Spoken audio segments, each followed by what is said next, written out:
Welcome back to a new episode in my series RedAux Reviews, where me and sometimes the kids create brief 5-minute only reviews of the games we've been playing. You'll hear us give our thoughts on new games and retro games, and you'll hear our pros and cons from different points of view, plus a quick spoiler-free summary. Today, we're reviewing Skyblazer for the Super Nintendo. Skyblazer is quite possibly the best platformer you've never played for the Super Nintendo. Somehow nearly everyone I know missed out on this one as kids. While we were all playing Super Nintendo platformers like Aladdin and even The Lion King, or maybe even some top-notch ones like Donkey Kong Country and Mega Man X, most folks I know completely missed out on the gem, which is Skyblazer.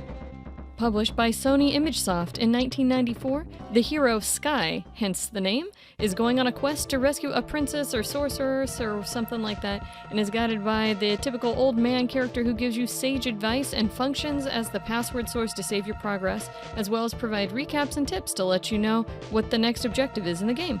As you travel across the various levels by way of an overworld map, you defeat bosses to unlock additional magical abilities and powers in typical platforming levels.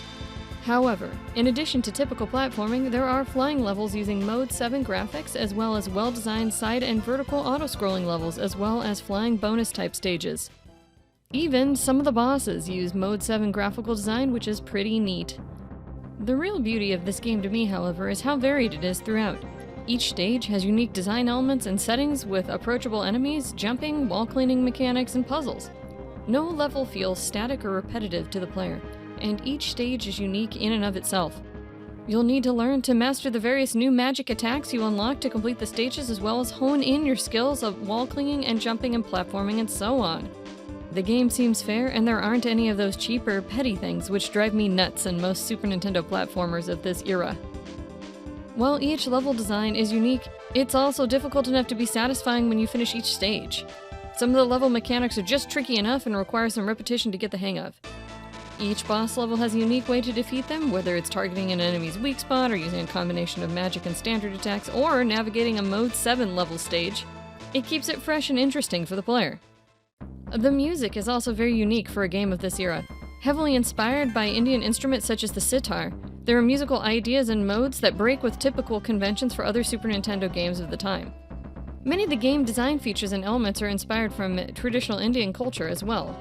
And while the US port eliminated many of the religious references to Hinduism, it kept the design elements intact mostly.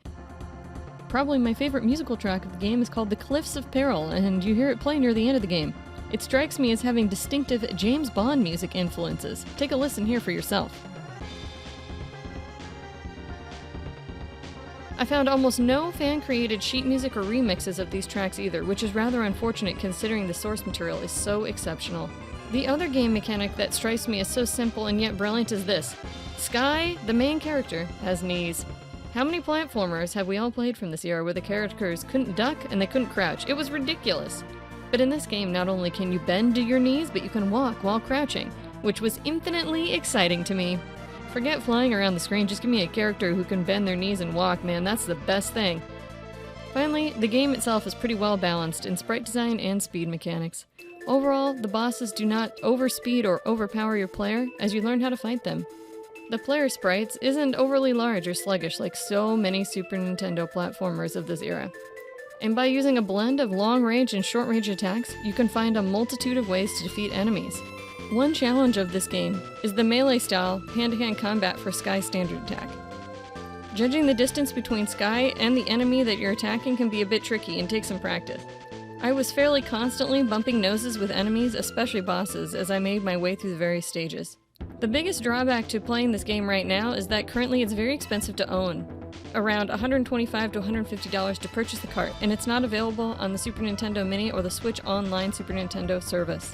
The PAL version of this game is a lot more affordable than the Super Nintendo one, running between $40 and $50 if you can find a copy. And from my research, it appears to play just about the same, so that could certainly be an option if you don't mind missing out on the light story and so on. No matter how you get a hold of this one, I highly recommend it for some fun Super Nintendo platforming enjoyment.